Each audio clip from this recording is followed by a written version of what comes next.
IELTS writing এর task 1, task 2 যেটাই হোক, আইএলটিএস রাইটিং এর মেইনলি মার্কিং ক্রাইটেরিয়া হচ্ছে 4টা। এক নাম্বার হচ্ছে টাস্ক অ্যাচিভমেন্ট। টাস্ক অ্যাচিভমেন্টটা হচ্ছে, সহজ ভাষায় বলি, এগুলা এত মানে জটিল ভাবে চিন্তা করার কিছু নাই। টাস্ক অ্যাচিভমেন্ট, আপনাকে যে টাস্কটা দেওয়া হয়েছে সেটা আপনি অ্যাচিভ করতে পারছেন কিনা, বা সেই ধরেন আপনাকে যে কোশ্চেনটা দিল, সেই কোশ্চেনটার যে অ্যান্সারটা তারা চায় সেই অ্যান্সারটা আপনি দিচ্ছেন কিনা, এটা হচ্ছে টাস্ক অ্যাচিভমেন্ট। আমরা ধরলাম আমরা অনেক বাংলা ভার্সন থেকে আসছি, তো আমরা হয়তো অনেক ভালো ইংলিশ লিখতে পারি না, তো আমরা ধরলাম যে আইএলটিএস রাইটিং আমরা 7 পাবো। 7 যারা পায় তারা হচ্ছে গুড ইউজার, ইংলিশ মানে মানে ইংলিশের গুড ইউজার। তো আমরা 7 ব্যান্ডের টাস্ক অ্যাচিভমেন্টের জন্য, আমরা 7 ব্যান্ড পেতে আমাদের কি কি করতে হবে সেটা একটু বুঝে নিয়ে। এই যে ফার্স্ট এর অপশনটাই হচ্ছে the response covers the requirements of the task. আপনার যে টাস্কটা হবে, মানে কোশ্চেনটা হবে, এটা গ্রাফ হোক অথবা এসে হোক, সেই কোশ্চেনটা আপনি মানে কি বলবো, ওইটার অ্যান্সারটা সঠিকভাবে দিতে পারছেন কিনা সেটা, এইটা হচ্ছে প্রথম কাজ। তারপর হচ্ছে the content is relevant and accurate. আপনি যা লিখছেন সেটা রিলেভেন্ট লিখছেন। ধরেন ট্রাফিক জ্যাম রিলেটেড আসছে, আপনি রোড অ্যাক্সিডেন্ট নিয়ে বললেন, এটা তখন আর রিলেভেন্সি থাকবে না, তখন এটা টাস্ক অ্যাচিভমেন্টে মার্কস কেটে দিবে। তারপরে কি একটু দিছে, there may be a few omissions or lapse, the format is appropriate, মানে ফরম্যাটটা অ্যাপ্রোপ্রিয়েট থাকবে, কিন্তু কিছু অমিশন, কিছু ল্যাপস থাকবে স্বাভাবিকভাবে, ব্যান্ড যেহেতু 7 কমছে, মানে কিছু মানে রিলেভেন্সি হয়তো কিছু কিছু ক্ষেত্রে হয়তো থাকবে না, বিশেষ করে এক্সাম্পল দেওয়ার সময় হয়তো কিছু ইররিলেভেন্ট আপনি দিতেই পারেন, হয়ে যেতে পারে। ওই সময় তো অনেক প্রেশার থাকে, অনেক কিছু লিখতে লিখতে অনেক কিছুই হতে পারে। তো সামান্য কিছু মানে ভুল ত্রুটি হলে ওইটা অত হবে না। একাডেমিক ক্ষেত্রে কি features which are selected are covered, মানে যে কি ফিচার্স গুলো তারা চায় সেটা কভার্ড হবে, and clearly highlighted but could be more fully, or মানে এটা হচ্ছে কভার্ড হয়েছে কিন্তু আরো ভালো করতে পারত, হ্যাঁ, আরো অ্যাপ্রোপ্রিয়েটলি ইলাস্ট্রেটেড হতে পারতো, মানে আরো ভালো এক্সাম্পল দিয়ে, আরো মানে আরো ভালোভাবে ব্যাখ্যা করে, আরো হয়তো সুন্দর করে আপনি রিপ্রেজেন্ট করতে পারতেন, কিন্তু সেটা হয়নি। যদিও ভালো হয়েছে কিন্তু আরো ভালো হতে পারতো, এরকম একটা অবস্থা হলে তখন 7। আরেকটা কি ক্রাইটেরিয়া দেখলাম, ইট প্রেজেন্টস আ ক্লিয়ার ওভারভিউ, আপনি যা বুঝাইতে চাইছেন সেটা ভালোভাবে বুঝছে, clear overview. The data are appropriately categorized, data বলতে এখানে তো যেহেতু গ্রাফের রিলেটেড বলতেছে, এখন এস এর ক্ষেত্রে হবে কি এক্সাম্পল, তারপরে হচ্ছে আপনি ভালো করে আপনার আইডিয়াটাকে ডেভেলপ করার জন্য যা যা এক্সপেরিয়েন্স অথবা এক্সাম্পলস দিচ্ছেন সেগুলো যেন সুন্দরভাবে অ্যাপ্রোপ্রিয়েটলি প্রেজেন্টেড থাকে, and main trends or differences are identified. গ্রাফের ক্ষেত্রে তো বিভিন্ন ট্রেন্ড অথবা ডিফারেন্স থাকে, বিশেষ করে ম্যাপের ক্ষেত্রে আমরা ডিফারেন্স নিয়ে আলোচনা করি। ইভেন গ্রাফ যেগুলো pie chart, bar chart, line graph, এগুলার ক্ষেত্রেও আমরা ট্রেন্ড এবং ডিফারেন্স নিয়ে আলোচনা করি। তো ওগুলা যদি ঠিকমতো আইডেন্টিফাইড করা থাকে দেন হচ্ছে আপনি ভালো টাস্ক রেসপন্সে মার্কস পাবেন, টাস্ক রেসপন্স অথবা টাস্ক অ্যাচিভমেন্টের। এটা হচ্ছে একটা ক্রাইটেরিয়া। এরপর হচ্ছে কোহেরেন্স এন্ড কোহেশন। এটাকে সহজ ভাষায় বলতে গেলে লেখার ধারাবাহিকতা, মানে ওই যে লেখার যদি আগামাথা না পাওয়া যায় তখন কিন্তু বোঝা যায় না যে আসলে আপনি কি বোঝাতে চাচ্ছেন। ধরেন আপনি প্রবলেম বললেন, তারপর সলিউশন বললেন, এটা একটা ধারাবাহিকতা। সলিউশন আগে প্রবলেম পরে, এরকম করলে কিন্তু ধারাবাহিকতা থাকে না। ইভেন আমি কিন্তু গত ক্লাসে বলেছিলাম যে কমপ্লেক্স সেন্টেন্সের কিছু লিঙ্কার্স, যেমন দাস, দেয়ারফর, মোরওভার, ফার্দারমোর, এই যে এই ওয়ার্ডস গুলো, সেগুলোর যে সঠিক ব্যবহার সেটাও কিন্তু ধারাবাহিকতা রক্ষা করে। আমি বলেছিলাম যে ট্রাফিক জ্যাম হোক বা অন্য যে কোনো প্রবলেমস নিয়ে ধরেন এসে আসলো, তখন আপনার এখানে তো অনেকগুলো প্যারাগ্রাফ থাকে, আপনার এস এর মধ্যে অনেকগুলো আলাদা আলাদা প্যারাগ্রাফ থাকতে হয়। এখন এক একটা প্যারাগ্রাফে আপনি ফার্স্টে ধরেন কজ নিয়ে আলোচনা করলেন, দেন আপনি সলিউশনে আলোচনা, পরের প্যারাগ্রাফে সলিউশনে চলে গেলেন। এখন কজ রিলেটেড যে যে প্যারাগ্রাফ, সেখানে তো আপনি শুধু একটা কজ দেখালে হবে না, আপনাকে তো অ্যাটলিস্ট তিনটা কজ দেখাতে হবে।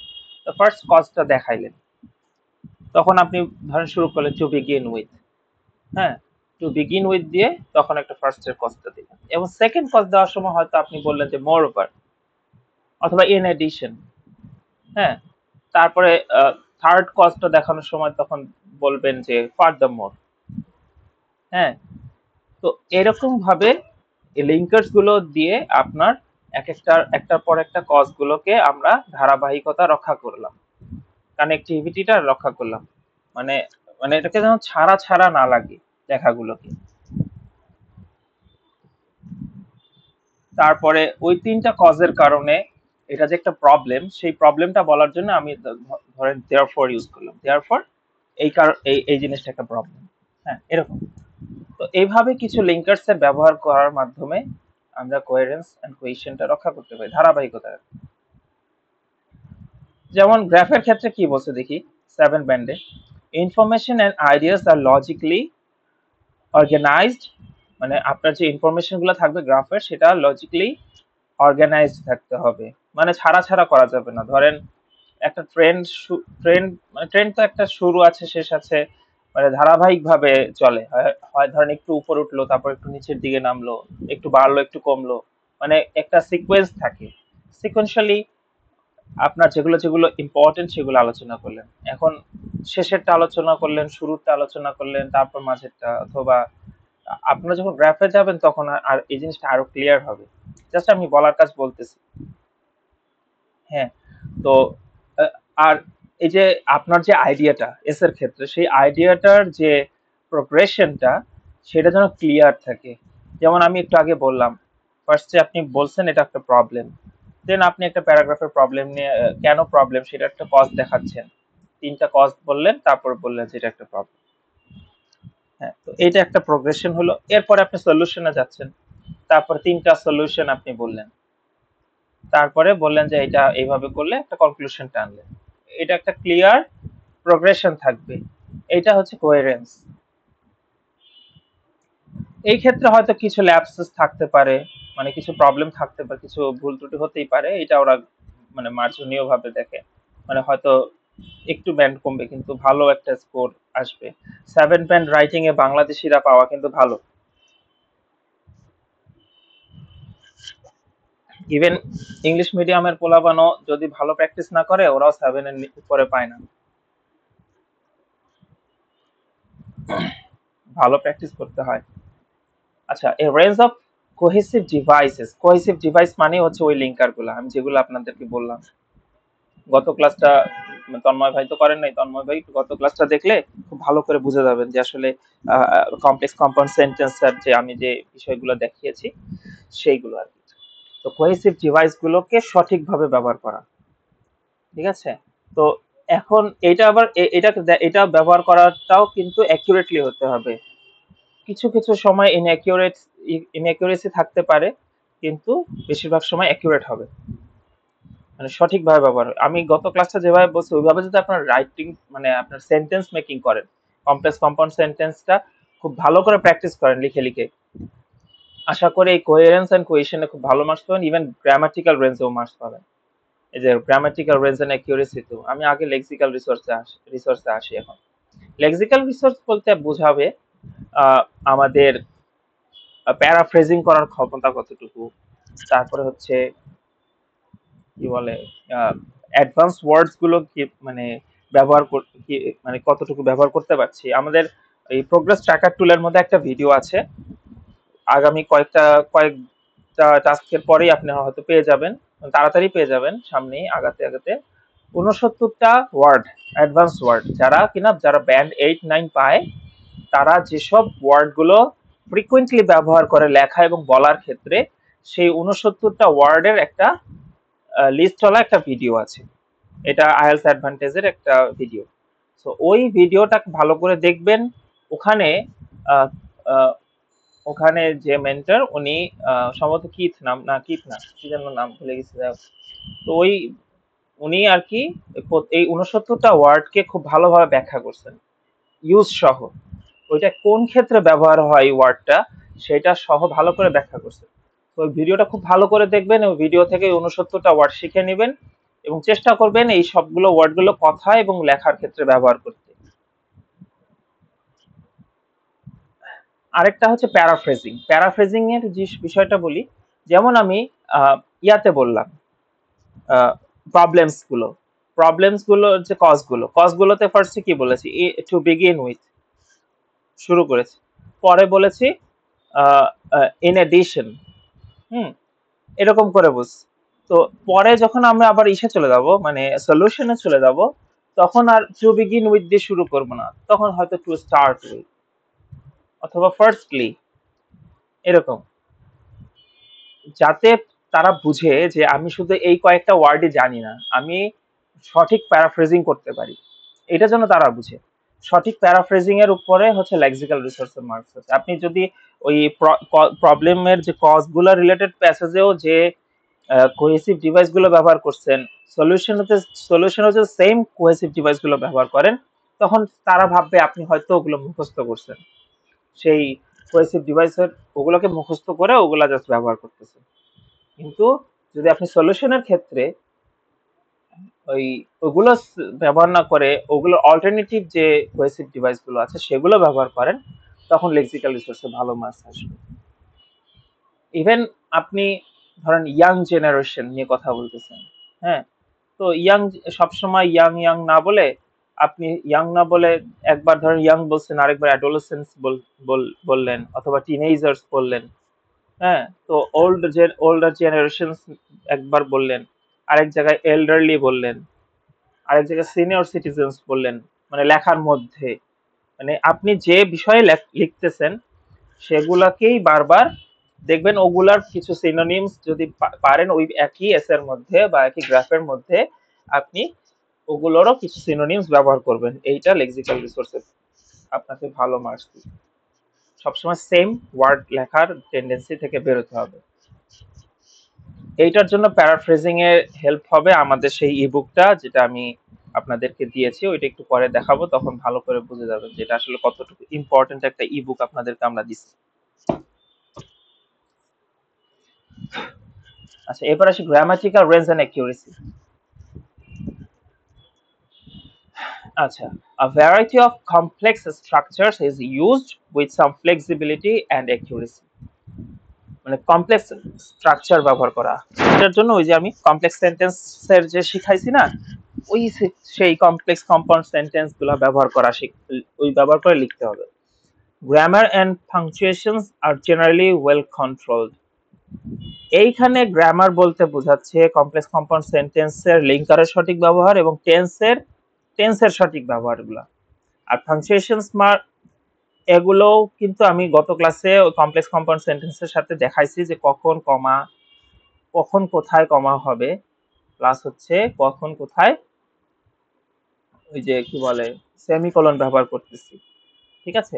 তো ওইভাবে জাস্ট ওই যে ফরম্যাট আমি দিয়েছি, এক্স ক্যাটাগরি ওয়াই ক্যাটাগরির যে লিঙ্কার্স গুলোকে আলাদা করে দিয়েছি, ওগুলো সঠিক ব্যবহার বাসায় প্র্যাকটিস করবেন অবশ্যই। প্রত্যেকটা টাইপ দিয়ে অ্যাটলিস্ট 10টা করে সেন্টেন্স লিখবেন। একদিনে লিখতে হবে এমন না, 1 মাস ধরে লেখেন, কিন্তু তাও লেখেন, রেগুলার প্র্যাকটিস করেন, উইকে একবার হলেও প্র্যাকটিস করেন। প্রত্যেকটা টাইপ, প্রত্যেকটা অক্সিলারি ভার্বের ব্যবহার, প্রত্যেকটা লিঙ্কার্সের ব্যবহার উইকে একবার হলেও প্র্যাকটিস করবেন, যাতে হচ্ছে গ্রামারের ওই রুলস গুলো না ভুলে যান। রুলস না মানে আমি তো খুব সহজ করে দেখাইছি, তো ওই জিনিসটা যাতে ভুলে না যান। আচ্ছা, এরপর হচ্ছে আ ফিউ আচ্ছা এরর্স। ভাইয়া, ওই গত ক্লাস নিয়ে একটা কোশ্চেন করি, সেটা হচ্ছে হ্যাঁ ওই গত ক্লাসে কি ওই লিঙ্কিং ওয়ার্ড গুলো আপনি দিয়ে দিয়েছেন কিনা? হ্যাঁ, ওই যে আমি সবই মানে দেখাই দিছিলাম আর কি। ওগুলো তো সব আচ্ছা, আমার ওই যে গ্রামার এন্ড প্যারাফ্রেজিং এর যে ইবুকটা ওইটার মধ্যে আছে, ওইটা থেকেই আপনাদেরকে আমি দেখাইছি আর কি। ওকে ভাই, ওকে ওকে, থ্যাংক ইউ। হুম। তো এই হচ্ছে 4টা ক্রাইটেরিয়া, 9 ব্যান্ড আছে টোটাল। আপনি যখন ধরেন যেটা লিখবেন সেটার উপরে টাস্ক অ্যাচিভমেন্টে একটা মার্কস দিবে 9 এর মধ্যে, কোহেরেন্স এন্ড কোহেশনে 9 আউট অফ কত সামথিং একটা মার্কস দিবে, লেক্সিক্যাল রিসার্চে 9 আউট অফ সামথিং, এরকম চারটাতেই 9 আউট অফ সামথিং দিয়ে পরে ওইটাকে একটা অ্যাভারেজ করবে। অ্যাভারেজ করে যেটা হয় সেইটা হবে আপনার টোটাল আর কি এটা। টাস্ক 1 এর জন্য টোটাল তো 9 ব্যান্ড, আপনার টোটাল 9 ব্যান্ডের মধ্যে টাস্ক 1 এর জন্য এইভাবে এটাতে 9 এর মধ্যে সামথিং, এটাতে 9 এর মধ্যে সামথিং, এটা 9 এর মধ্যে সামথিং, এইভাবে চারটার মধ্যে 9 এর মধ্যে কিছু একটা করে তারপর ওইটাকে কি করবে, ওইটাকে এভারেজ করবে, এভারেজ করে যেটা আসবে সেটাকে আবার 3 এর মধ্যে কনভার্ট করবে। টাস্ক 1 এর জন্য ব্যান্ড হচ্ছে 3 আর টাস্ক 2 এর জন্য হচ্ছে ব্যান্ড 6। এগুলো তো এভারেজ করবে, সেটাকে আবার 3 এ কনভার্ট করবে। আর ওখানে এস এর মধ্যেও সেম, এই চারটার জন্য করবে, চারটা ক্রাইটেরিয়াকে ডিপেন্ড করে এই ক্রাইটেরিয়ার উপরে আপনাকে ব্যান্ড স্কোর দিবে, দেন ওইটাকে আবার এভারেজ করে সেটাকে আবার 6 এ কনভার্ট করবে। তারপর 3 এ কত পেলেন আর 6 এ কত পেলেন, যেটা পেলেন সেটাকে যোগ করে দিয়ে তখন হচ্ছে আপনার মেইন রাইটিং এর ব্যান্ড স্কোর। বুঝছেন কিভাবে এটাকে মার্কিং করে?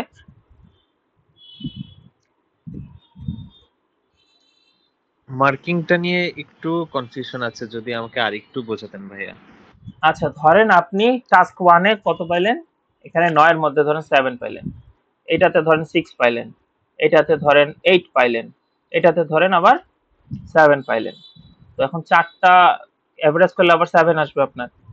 এখন এই 7 পাইছেন 9 এ, সেটাকে 3 এ কনভার্ট করবে। 7 যদি 9 এ পান 3 এ কত পাইলেন, ঠিক আছে? সেইটা হবে টাস্ক 1 এর জন্য।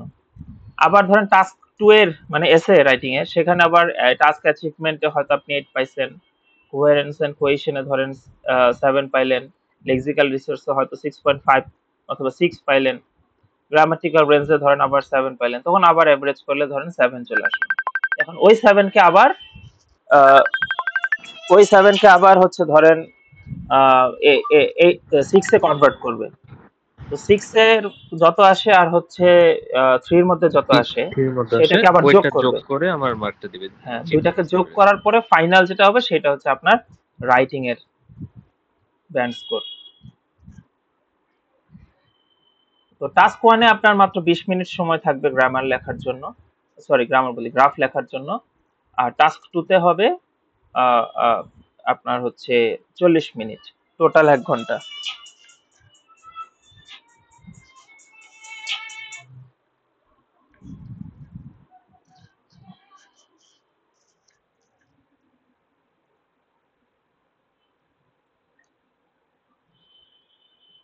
এক মিনিট ভাই।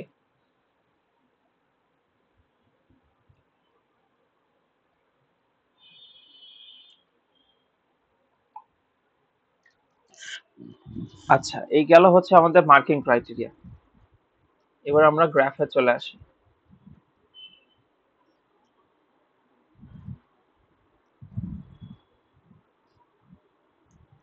আচ্ছা, রাইটিং টেস্ট টেকিং টিপস, এই টিপস গুলো মাথায় রেখে। Task 1 should be written in 150 to 180 ওয়ার্ডস। আপনার সর্বনিম্ন মানে গ্রাফের জন্য সর্বনিম্ন ওয়ার্ড লিমিট হচ্ছে 150। 150-র নিচে লিখলে মার্ক কাটা যাবে, 150-র নিচে লিখলে টাস্ক রেসপন্সে মার্কস কাটা যাবে। এখন হচ্ছে আপনি 150 তাহলে কত লিখবো, বেশি কত লেখা যায়? বেশির কোনো লিমিট নাই এখানে, আপনি যত বেশি ইচ্ছা তত লিখতে পারেন, কিন্তু এখানে কোয়ান্টিটির উপরে কিন্তু মার্ক ডিপেন্ড করে না, আপনার লেখার কোয়ালিটির উপর মার্ক ডিপেন্ড করে। তো আপনি যদি কম লিখে 150 ওয়ার্ডেই লিখলেন অথবা 160 ওয়ার্ডে লিখলেন, কিন্তু প্রপার ওই যে চারটা ব্যান্ডের যে ক্রাইটেরিয়া সেটাকে ফুলফিল করলেন, আপনি আরো ভালো ব্যান্ড স্কোর পাবেন। কেউ ধরেন এই গ্রাফে 250 ওয়ার্ড লিখলো কিন্তু আহ, সব ক্রাইটেরিয়া গুলো ফুলফিল করলো না, সে আপনার থেকেও কম মার্কস পাবে। এখানে আসলে কোয়ান্টিটি দেখবেন না, এখানে দেখবে হচ্ছে কোয়ালিটি। সো আপনি যখন গ্রাফ লিখবেন চেষ্টা করবেন 150 থেকে 180 ওয়ার্ডের মধ্যে লিখতে। এটার আরেকটা কারণ হচ্ছে 180 ওয়ার্ডের বেশি লিখতে গেলে সময় বেশি লাগবে, আর আপনাকে টাস্ক 1 এর জন্য মাত্র 20 মিনিট সময় দিবে। সো 20 মিনিটের বেশি হয়ে গেলে আপনার কিন্তু টাস্ক 2 এর যে অ্যালোকেটেড টাইম সেই টাইম থেকে কিন্তু স্যাক্রিফাইস করতে হচ্ছে। সো আপনি টাস্ক 2 তে তখন কম সময় পাবেন, টাস্ক 2 রেজাল্ট খারাপ হয়ে যাবে। এই কারণে টাস্ক 1 টাস্ক 1 কে চেষ্টা করবেন হচ্ছে 150 থেকে 180 ওয়ার্ডের মধ্যে শেষ করার। আর হচ্ছে এটার জন্য অ্যালোকেটেড টাইম যেহেতু 20 মিনিট, চেষ্টা করবেন অ্যাটলিস্ট 2 মিনিট আগে শেষ করতে, যাতে 2টা মিনিট রিভিশন দেওয়ার সময় থাকে। কারণ অনেক মিস্টেক্স থাকে, গ্রামার অথবা স্পেলিং মিস্টেক্স থাকে আপনার চোখে, তখন ওগুলো পড়লে আপনার যত মিস্টেক্স কমবে তত ভালো মার্কস পাবেন। হচ্ছে গ্রামাটিক্যাল রেঞ্জ এন্ড অ্যাকিউরেসি, সেখানে মার্কসটা ভালো আসবে। টাস্ক 1 এ প্যারাগ্রাফ 3টা অথবা 4টা হয়। ইন্ট্রোডাকশন থাকে টাস্ক 1 এ, আর একটা অথবা 2টা বডি প্যারাগ্রাফ থাকে, আর লাস্টে ওভারভিউ থাকে। অনেকে ইন্ট্রোডাকশনের পরেই ওভারভিউ লেখে, তারপরে বডি প্যারাগ্রাফ লেখে। এগুলা ডিটেইলে পরে দেখবো। এরপর আসি টাস্ক 2। টাস্ক 2 হচ্ছে 250 থেকে 300 ওয়ার্ডের মধ্যে শেষ করতে হবে, চেষ্টা করেন। কারণ হচ্ছে এটার ক্ষেত্রে সেম, যদি আপনি 300 ওয়ার্ডের বেশি লিখতে যান তখন কিন্তু আপনি শেষ করতে পারবেন না। কারণ টাস্ক 2 এর অনেক ইম্পর্টেন্ট একটা বিষয় আছে কনক্লুশন। আপনি যদি বডি প্যারাগ্রাফ লিখতে লিখতে প্রচুর সময় কিল করে ফেলেন, দেন কনক্লুশন লিখতে পারবেন না, একবারে এক ব্যান্ড নাই হয়ে যাবে। কনক্লুশনের উপরে ফুল এক ব্যান্ড বসে আছে। মানে মানে ওই যে টাস্ক রেসপন্সের বড় একটা মার্কস হচ্ছে কনক্লুশন। তো আরেকটা বিষয় হচ্ছে, আপনি যখন লিখবেন প্রত্যেকটা প্যারাগ্রাফের মাঝখানে অবশ্যই ওয়ান লাইন স্পেস রাখবেন, একটা লাইনের স্পেস থাকবে, যাতে হচ্ছে প্যারাগ্রাফ গুলোকে আলাদাভাবে বোঝা যায়। ঠিক আছে? আহ, মানে দেখে বোঝা যায় যে কয়টা প্যারাগ্রাফ ওখানে আছে। আর হচ্ছে আমি একটা স্ট্র্যাটেজি বলি আপনাদেরকে, এইটা সবসময় ফলো করে। আমি একটু আগে বলছি যে টাস্ক 2 এর ব্যান্ড হচ্ছে 6, আর টাস্ক 1 এর ব্যান্ড হচ্ছে 3। সো সব থেকে বেশি মার্কস পেয়ার করতেছে টাস্ক 2, মানে এসে। এখন আপনি যদি টাস্ক 1 আগে লেখেন, লিখতেই পারেন, এটা কোনো সমস্যা না। এক ঘন্টা সময় দিবে, এই 1 ঘন্টায় আপনাকে টাস্ক 1 টাস্ক 2 দুইটাই লিখে শেষ করতে হবে। এখন আপনি টাস্ক 1 এবং টাস্ক 2 একসাথে আহ, এখন পাইলেন, একসাথে একই টাইমের মধ্যে হবে, খাতাও একসাথে দিবে। আর কম্পিউটার বেস দিলে এখানেও আপনি যে কোনো সময় সুইচ করতে পারবেন, দুইটা লেখার মধ্যে যে কোনো সময় সুইচ করতে পারবেন। টাস্ক 1 ধরেন একটু লিখলেন, টাস্ক 2 লিখতে হচ্ছেন, এরকমও করতে পারবেন। অথবা টাস্ক 2 শেষ করে টাস্ক 1 লিখতে পারবেন, অথবা টাস্ক 1 লিখে টাস্ক 2 করতে পারবেন। কোনো সমস্যা নাই, কিন্তু সময় 1 ঘন্টা। এখন আপনি টাস্ক 1 এর টাইম থেকে মানে ধার নিয়ে টাস্ক 2 লিখতে পারেন, আবার টাস্ক 2 এর টাইম থেকে স্যাক্রিফাইস করে আপনি টাস্ক 1 ও লিখতে পারেন। এটাও আপনি করতে পারেন। এখন বিষয়টা হচ্ছে, যেহেতু টাস্ক 2 মানে এসে আপনার বেশি ব্যান্ড ক্যারি করতেছে, এই কারণে টাস্ক 2 কে বেশি মানে যত্নের সাথে লিখবেন টাস্ক 1 এর থেকে। আমার ক্ষেত্রে কি হয়েছে আপনি বলি। আমি যখন রাইটিং এ কোশ্চেন পেলাম, আমি টাস্ক 1 টাকে ফার্স্টে প্ল্যানিং করছি। মানে গ্রাফের যেটা আসছে, আমার সময় পাই চার্ট আসছিল। আমি পাই চার্টটাকে দেখে প্ল্যানিং করে রাখছি যে কিভাবে কোন জায়গায় কোনটা কোনটা আমার মেইন ফিচার, তো আমি কি লিখবো সেটা প্ল্যানিং করে সরাসরি টাস্ক 2 তে চলে গেছি। মানে লিখি নাই টাস্ক 1, টাস্ক 2 তে চলে যে আমি টাস্ক 2 টাকে ভালো করে দেখে ভালো করে লিখছি। লেখার পরে আমার গ্রাফের জন্য আর 15 মিনিট সময় ছিল। মানে গ্রাফের কিন্তু টোটাল সময় 20, মানে আমার মেনলি টাইম লাগলো কত, আমার হচ্ছে 40 থেকে 40 মিনিট একটু বেশি লাগছে, কারণ টাস্ক 1 এর প্ল্যানিং করতে আমার 2 মিনিট সময় গেছে, টাস্ক 2 তে আমার মোটামুটি 43 মিনিট সময় লাগছে। তাহলে টোটাল আমার গেল 45 মিনিট। এখন বাকি 15 মিনিটের মধ্যে আমার টাস্ক 1 লিখতে হবে। টাস্ক 1 এর যদি প্ল্যানিংটা আমি শুরুতে না করে রাখতাম, তাহলে আমার মানে মাথায় কাজ করতো না। ওই 15 মিনিটে আমি প্যানিক হয়ে যেতাম, আমি চিন্তা করতাম যে আমার তো আর মাত্র 15 মিনিট আছে, আমি কখন প্ল্যানিং করবো, কখন কি লিখবো, এরকম একটা অবস্থা হয়ে যায়। এই কারণে আমি সবসময় বলবো টাস্ক 2 যেহেতু ইম্পর্টেন্ট, টাস্ক 2 কে বেশি যত্ন করে লিখতে হবে। তাও টাস্ক 1 যেন আগে প্ল্যানিং করে রাখেন। সবাই মানে আহ, ভালো ভালো এক্সামিনাররা, বিশেষ করে আসাদ ইয়াকুব, আইএলস অ্যাডভান্টেজ, ওরা সবসময় সাজেস্ট করে যে টাস্ক 2 কে আগে লেখার জন্য। টাস্ক 2 আগে লিখলে আপনি খুব মাথা ঠান্ডা, ওই সময় মাথা ঠান্ডা থাকে রাইটিং এর জন্য। তো ওই সময় মাথা ঠান্ডা রেখে আপনি ভালো আইডিয়া জেনারেট করতে পারবেন এর জন্য। গ্রাফের ইনফরমেশন তো আপনার চোখের সামনেই থাকবে। আপনি গ্রাফ দেখে অথবা ম্যাপ অথবা প্রসেস ডায়াগ্রাম যেটাই থাকুক, সেটার ইনফরমেশন আপনার চোখের সামনেই আছে।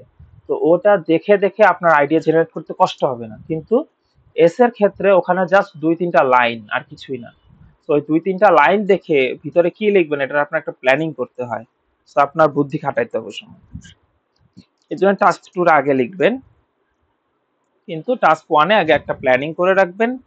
আর ওই কোশ্চেনের মধ্যে হোক অথবা অন্য কোথাও হোক, আপনি একটা আহ, একটা ইয়া দেয়, একটা সাদা কাগজ দেয় এক্সট্রা রাফ করার জন্য কম্পিউটার বেসড এর সময়। তো ওখানে একটু মার্ক করে রাখতে পারেন, আপনি চাইলে কিছু কিওয়ার্ডস বা প্ল্যানিং লিখে রাখতে পারেন, অথবা টাস্ক ওয়ানে যে কম্পিউটার বেস টাস্ক ওয়ানে যে যেখানে আপনার টাইপ করতে হয় সেখানে আপনি কিছু টাইপ করে রেখে দিলেন টাস্ক ওয়ানের জন্য, কিছু ইম্পর্টেন্ট বিষয় টাইপ করে রেখে দিলেন, লিখে তারপর টাস্ক টু তে সরাসরি চলে যাবেন। টাস্ক টু টা ভালো করে ঠান্ডা মাথায় লিখে দেন টাস্ক ওয়ানে চলে আসবেন। যেহেতু টাস্ক ওয়ানে আগে প্ল্যানিং করা আছে, ওটা দেখলে আপনার মনে পড়বে কিভাবে টাস্ক ওয়ানটা লিখতে হবে। তো এই জিনিসটা করার চেষ্টা করবে। এখন একটা বিষয় বলি, টাস্ক ওয়ানে আমি দেখলাম কি ইন্ট্রোডাকশন, একটা অথবা দুইটা বডি প্যারাগ্রাফ, আর ওভারভিউ। এই চার এই তিনটা মেইন সেকশন আছে। ইন্ট্রোডাকশন, বডি এন্ড ওভারভিউ, তিনটা মেইন সেকশন। এই তিনটা মেইন সেকশনের মধ্যে যেহেতু ইন্ট্রোডাকশন একটা ইম্পর্টেন্ট সেকশন এবং ওভারভিউ একটা ইম্পর্টেন্ট সেকশন, তাই গ্রাফ লেখার সময় চেষ্টা করবেন ইন্ট্রোডাকশন আর ওভারভিউটা আগে লিখতে। ইন্ট্রোডাকশন তো অবশ্যই আগে লিখতে হয়, ওভারভিউটা বডি প্যারাগ্রাফের পরে না লিখে ওভারভিউটা আগে লিখবে। ওভারভিউটা আগে লিখলে কি হয়, ধরেন আপনার এসে লিখতে লিখতে 50 মিনিট চলে গেছে, আর মাত্র 10 মিনিট আছে, আপনি এখন ভালো করে বডি প্যারাগ্রাফ লেখার সুযোগ নেই। হতেই পারে এরকম বিভিন্ন সমস্যা। তখন আপনি ইন্ট্রোডাকশন আর ওভারভিউটা খুব ভালো করে লিখে বডি প্যারাগ্রাফটা যাচ্ছে তাই ভাবে লিখে দিলেও আপনার কিন্তু একটা ভালো মার্কস আসার চান্সেস আছে। আর এস এর ক্ষেত্রে অবশ্য কনক্লুশন আগে লেখার যদি সুযোগ নাই, কনক্লুশন তো সবার শেষে হয়, তো কনক্লুশন আপনার শেষে লেখা লাগে। তো এস এর ক্ষেত্রে তো সেই সুযোগটা নাই, এস এ খুব ভালো করে লিখতে হবে, এই জন্যই আগে। তো তাহলে আমরা কি কি ট্রিক শিখলাম? আমরা টাস্ক ওয়ান এর শিখলাম হচ্ছে বেশি ওয়ার্ড লেখা যাবে না, কোয়ালিটি রাইটিং দরকার। ইভেন টাস্ক টু এর ক্ষেত্রে বেশি লেখা যাবে না, কোয়ালিটি রাইটিং দরকার। টাস্ক ওয়ান এর ক্ষেত্রে আগে ইন্ট্রোডাকশন লিখবো, তারপর ওভারভিউ লিখবো, তারপরে বডি প্যারাগ্রাফ লিখবো। আর টাস্ক টু সবার আগে লিখবো, দেন টাস্ক ওয়ান লিখবো। টাস্ক টু লেখার আগে টাস্ক ওয়ান এর প্ল্যানিং করে রাখবো, দেন হচ্ছে টাস্ক টু লিখে তারপর টাস্ক ওয়ান লিখবো, এইভাবে। আর চেষ্টা করব যে অ্যাটলিস্ট 5টা মিনিট যেন আমাদের এক্সাম শেষ হওয়ার পরে সময় থাকে, ঠিক আছে? যাতে হচ্ছে আমরা রিভিশন দিয়ে আমাদের যে ইয়াগুলো আছে, মানে ভুল ত্রুটিগুলো আছে সেগুলো যত মানে যত সম্ভব যেন আমরা ঠিক করে নিতে পারি। যত কম এরর তত ভালো মার্কস।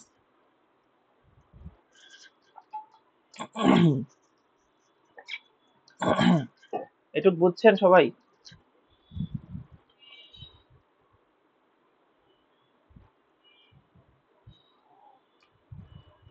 সমস্যা আছে কারো?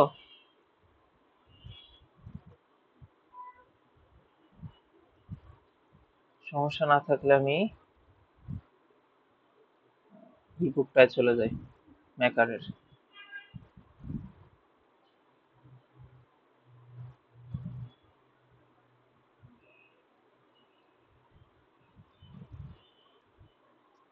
এই ম্যাকারের ইবুকটা দেখবেন, এগুলো গ্রাফ আছে, যদিও এটা আপডেটেড না বেশি, কারণ যেটা বেশি আপডেটেড একদম লেটেস্ট সেটাতে প্রায় 250-র মতো গ্রাফ আছে, এখানে 160টা প্লাস। এটা অনেক ব্যাকডেটেড ইবুক। তাও আপনার জাস্ট আইডিয়া নেওয়ার জন্য, কোন গ্রাফ কিভাবে লেখে সেটার জন্য এটা যথেষ্ট, আলাদা বই কেনার দরকার হয় না।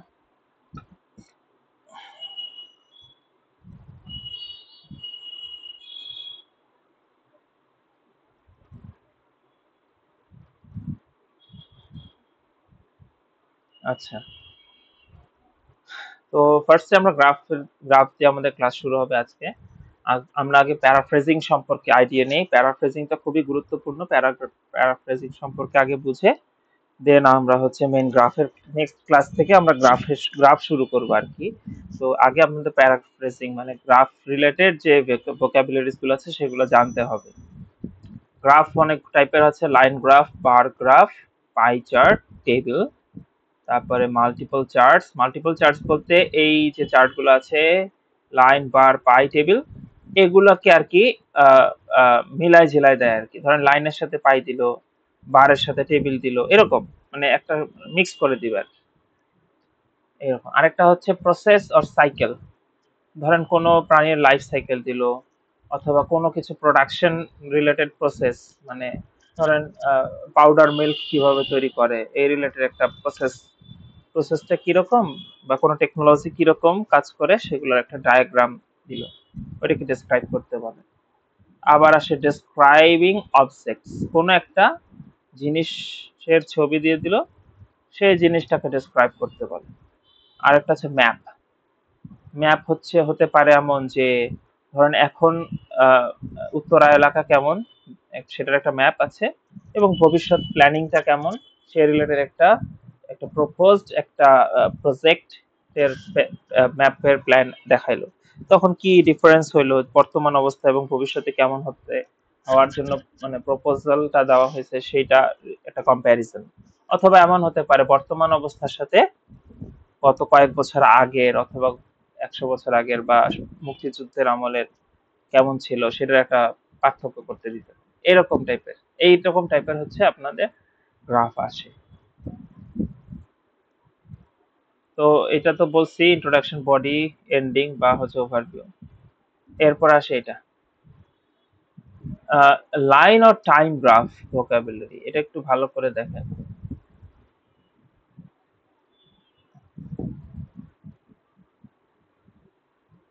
আচ্ছা, লাইন লাইন গ্রাফ, আমি একটু দেখি লাইন গ্রাফের এখানে উদাহরণ দেখাই আপনাকে।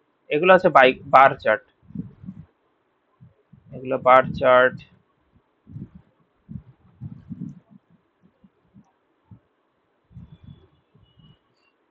তারপরে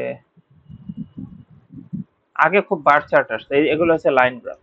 লাইন গ্রাফ দেখেন একটু বাড়ছে, আবার স্টেবল ছিল, তারপর কমছে, আবার স্টেবল আছে, আবার কমছে, আবার স্টেবল হয়েছে। হ্যাঁ, এগুলা এটা ট্রেন্ড বোঝাচ্ছে কোন দিকে যাচ্ছে, এগুলো লাইন গ্রাফ। এই দেখেন এটা মাল্টিপল লাইন গ্রাফের সাথে হচ্ছে বার চার্ট দিয়েছে, এগুলা লাইন, সরি এটা বার, এটা হচ্ছে টেবিলের সাথে বার চার্ট, এটা টেবিল।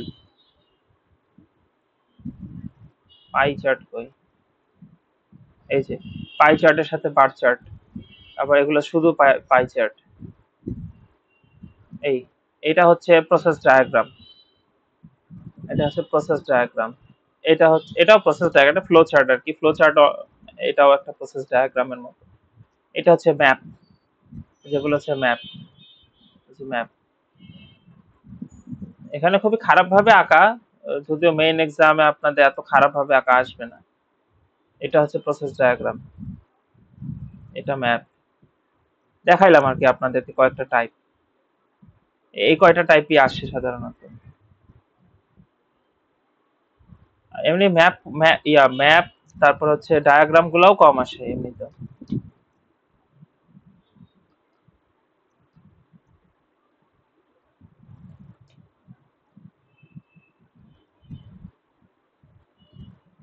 আচ্ছা, আমরা এখন ভোকাবুলারিতে চলে যাই। লাইন তো দেখছেন কিরকম হয় লাইন, আহ,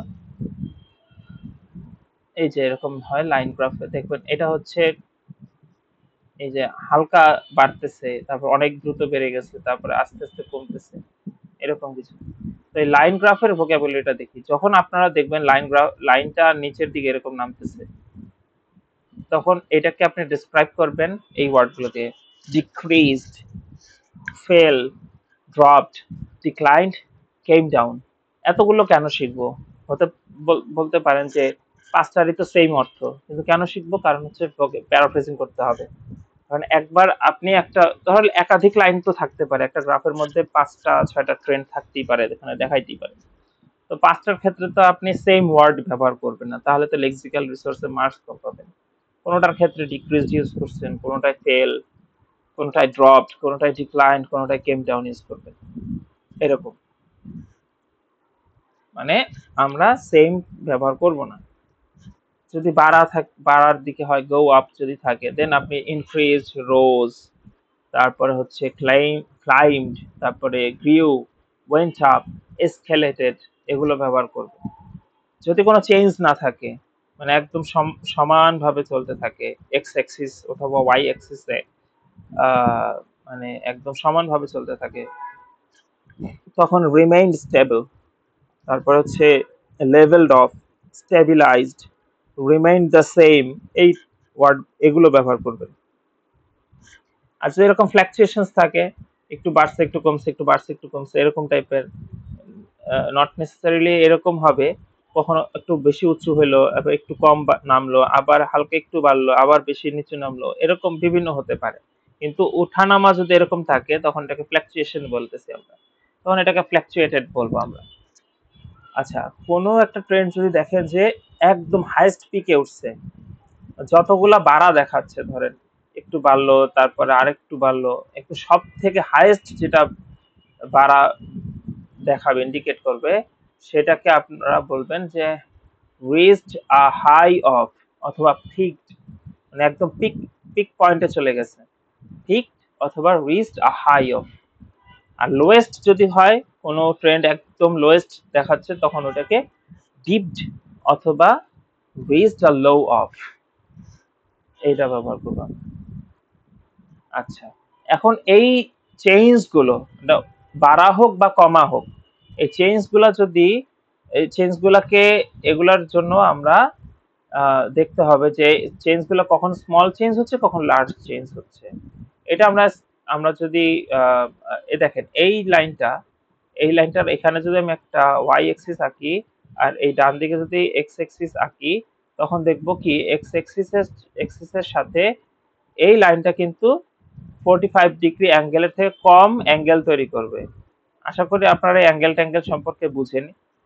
আম, যদি 45 ডিগ্রি অ্যাঙ্গেলের নিচে হয়, কম হয়, তখন আমরা স্লাইটলি, স্লোলি অথবা মিনিমালি, এই ওয়ার্ডগুলো ব্যবহার করব। এটা এখন স্লাইটলি ইনক্রিজড হতে পারে, স্লাইটলি ডিক্রিজড হতে পারে, মানে এটা বাড়াও হতে পারে, কমাও হতে পারে। আর যদি দেখি 45 ডিগ্রি অ্যাঙ্গেলের থেকে বড় অ্যাঙ্গেল হচ্ছে ট্রেন্ডটা, তখন আমরা শার্পলি, র্যাপিডলি, ড্রামাটিকলি, সিগনিফিকেন্টলি, কনসিডারেবলি, তারপর সাবস্টেন্সিয়ালি, এই ওয়ার্ডগুলো ব্যবহার করব। যেমন ড্রামাটিক্যালি ইনক্রিজড অথবা সিগনিফিকেন্টলি ফল, বুঝছেন, সিগনিফিকেন্টলি ডিক্রিজড, এরকম বলতে পারি। মানে এই যে ইনক্রিজড এন্ড ডিক্রিজড, এই যে এই ওয়ার্ডগুলো আছে, এই ভার্বগুলো, এই ভার্বগুলোকে আমরা এই অ্যাডভার্ব গুলো দিতে পারি। ইনক্রিজড, সিগনিফিকেন্টলি, এরকম। আর যদি দেখি একদম হুবহু, একদম একদম সেম 45 ডিগ্রি অ্যাঙ্গেল করতেছে, তখন আমরা কি মডারেট চেঞ্জ বলবো। হ্যাঁ, মডারেটলি অথবা মডেস্টলি, এই অ্যাডভার্ব গুলো ব্যবহার করব।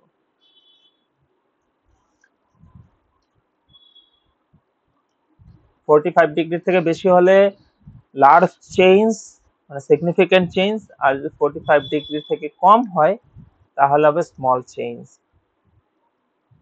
আচ্ছা, এই জিনিসটা খুব কাজে লাগে গ্রামারের ক্ষেত্রে। ইন, ডিউরিং, ফর্ম টু, আর বিটুইন এন্ড। ধরেন আপনার কোশ্চেনের মধ্যে আছে কোন একটা সালে কোন একটা ঘটনা ঘটছে, হ্যাঁ, যেমন লিবারেশন ওয়ার অকার্ড ইন 1971, এরকম বললো। তো আপনি যখন এই জিনিসটাকে আবার উল্লেখ করবেন আপনার লেখার মধ্যে, তখন কিন্তু আপনি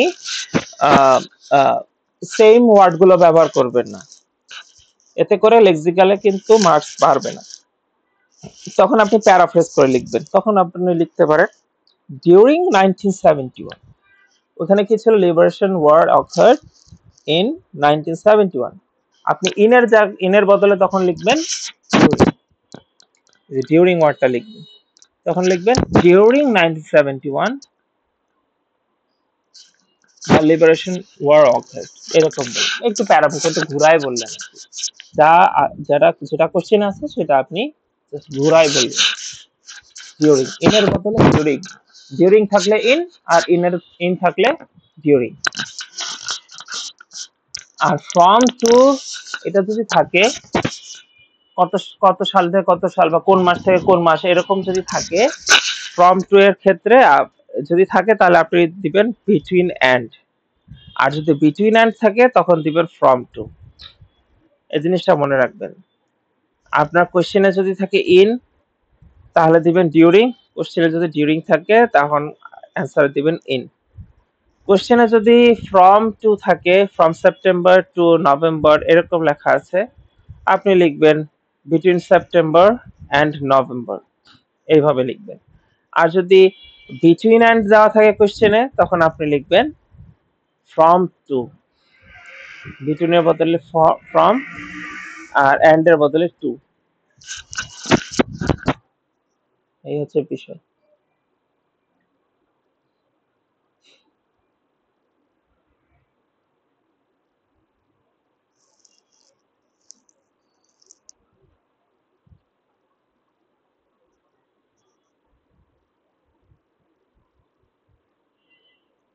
এই গ্রাফটা থেকে তাহলে আপনারা কি বুঝতেছেন? এই যে দেখেন, এই যে 20 থেকে একটু বাস, জানুয়ারি থেকে ফেব্রুয়ারি পর্যন্ত কোনো কিছু, যে সেলস অফ ল্যাপটপস 1995, ল্যাপটপের সেল বাড়লো, ভাড়া কমাটাকে দেখাচ্ছে 1995 সালের জানুয়ারি থেকে ফেব্রুয়ারি মাসে দেখাচ্ছে যে মিনিমালি বাড়ছে, ইনক্রিজড মিনিমালি, এরকম হলো। হ্যাঁ, আর হচ্ছে এখানে দেখাচ্ছে ফেব্রুয়ারি থেকে মার্চে রোজ আপ সিগনিফিকেন্টলি, মানে অনেক দ্রুত বাড়ছে, 45 ডিগ্রি থেকে বেশি, এই কারণে। এরপর আবার দেখি মার্চ থেকে এপ্রিলে তখন মডারেট চেঞ্জ হয়েছে, তাই না? তখন আমরা কি লিখবো? তখন হচ্ছে এটা কিন্তু ডিক্রিজ, মানে কম, মানে কমে যাচ্ছে, ডিক্রিজড মডারেটলি, অথবা ডিক্রিজড মডারেটলি লিখতে পারেন। সো এইটা একটা বিষয়। এখন আরেকটা বিষয় হচ্ছে verb, adverb, adjective and noun, এই ফর্মগুলো একটু বুঝেন। যখন আপনি ভার্ব ব্যবহার করছেন, ভার্ব ফর্ম ব্যবহার করছেন, তখন অ্যাডভার্ব লিখতে হবে। যেমন ইনক্রিজড, এটা ভার্ব ফর্ম। ইনক্রিজ ওয়ার্ডটার ভার্ব ফর্ম হচ্ছে ইনক্রিজড। পাস্ট দেখলেই বোঝা যাচ্ছে যে past, present, past, past participle ফর্মটা, এটা দেখে বোঝা যাচ্ছে যে এটা একটা ভার্ব ফর্ম। হ্যাঁ, তো ইনক্রিজের ভার্ব ফর্ম ইনক্রিজ, তখন আমরা এই অ্যাডভার্ব, তখন কিন্তু অ্যাডজেক্টিভ ব্যবহার করতে হবে না, তখন আমাকে অ্যাডভার্ব ফর্ম ব্যবহার করতে হবে। এই জন্য আমি বলেছিলাম ইনক্রিজড স্লাইটলি, অথবা ইনক্রিজড র্যাপিডলি। হ্যাঁ, এল ওয়াই দিয়ে লেখা না, তো এগুলো হচ্ছে আপনার অ্যাডভার্ব, ইনক্রিজড স্লাইটলি। আর অ্যাডজেক্টিভ যখন ব্যবহার করবেন, মানে তখন নাউন ফর্ম যদি থাকে তখন অ্যাডজেক্টিভ ফর্ম ব্যবহার করবেন। যেমন we have this graphs has shown, we can see that একটা ওই যে সেলস অফ কি বলছিল, এখানে কি নিয়ে কথা বলছিল, সেলস অফ ল্যাপটপ, এটা হবে শোন, আচ্ছা হ্যাঁ, এটা ধরেন ফেব্রুয়ারি টু মার্চ, এই জিনিসটা তখন আমরা অ্যাডজেক্টিভ ফর্ম আর নাউন ফর্মকে পাশাপাশি লিখব। শোন সাবস্টেন্সিয়াল গ্রোথ, এরকম দিতে পারে। এই যে এখানে ফেব্রুয়ারি থেকে মার্চ এই ট্রেন্ডটা কি দেখাচ্ছে, সেলস অফ ল্যাপটপ শোন সাবস্টেন্সিয়াল গ্রোথ। সাবস্টেন্সিয়াল ওয়ার্ডটা অ্যাডজেক্টিভ আর গ্রোথ হচ্ছে নাউন।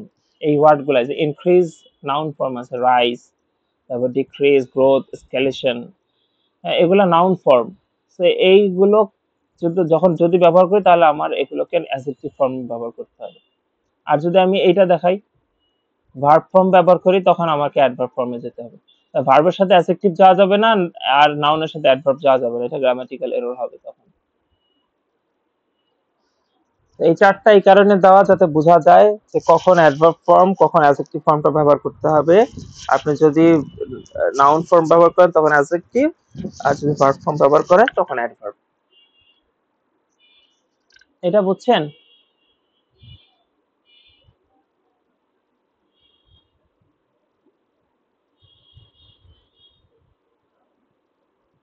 আচ্ছা, বুঝলে ভালো। ইউজিং দ্য রাইট টেন্স, এটা আলাদাভাবে বলার কিছু নাই, টেন্স পড়তে হবে। টেন্স সম্পর্কে আমি একটা আইডিয়া দিয়েছিলাম আপনাদেরকে, যে অক্সিলারি ভার্বের সঠিক ব্যবহারই হচ্ছে টেন্সের ব্যবহার। অক্সিলারি ব্যবহার আগে বুঝতে হবে কোন মনের ভাব প্রকাশের জন্য কোন অক্সিলারি ভার্বটা বা কোন টেন্সটা ব্যবহার হচ্ছে। সো এটা বুঝে তখন সঠিক অক্সিলারি ভার্বটা ব্যবহার করবেন এবং ভার্বের সঠিক ফর্মটা ব্যবহার করবেন। আচ্ছা, এরপর আসি পার্সেন্টেজ ভোকাবুলারি। কোনো কিছু যখন পার্সেন্টেজে থাকবে আপনি প্যারাফ্রেজ করার সময় এটাকে ফ্র্যাকশনে দেখাইতে পারেন।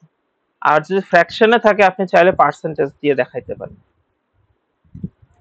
প্যারাফ্রেজ করার সময়। যদি পার্সেন্টেজ থাকে যেমন 80%, 80% মানে কি? 4 ভাগ, 5 ভাগের 4 ভাগ, 4/5। আপনি 80% দেওয়া আছে ধরেন কোশ্চেনে অথবা গ্রাফের মধ্যে, আপনি ওইটাকে যখন ডেসক্রাইব করবেন তখন আপনি ফ্র্যাকশনে আলোচনা করতে পারেন, যে ফ্র্যাকশন ফর্মটা দিয়ে। 75% মানে কি? 3/4, মানে 4 ভাগের 3 ভাগ। আবার 50% মানে হাফ, 25% হচ্ছে কোয়ার্টার, তারপর 20% মানে হচ্ছে ফিফথ, 10% মানে হচ্ছে 1/10। হ্যাঁ, তো এই ফ্র্যাকশন ফর্মেও দিতে পারেন অথবা পার্সেন্টেজ দিয়েও দেখাইতে পারেন। পার্সেন্টেজকে কিভাবে শো করতে হয় সেটার সামনে আসতেছে।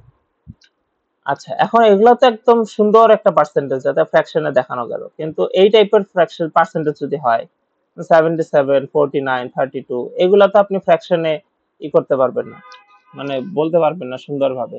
তখন আপনাকে কোয়ালিফায়ার ব্যবহার করতে হবে। কোয়ালিফায়ার, এবং 77% মানে কি? এটা হয় 75% থেকে একটু বেশি, তাই না?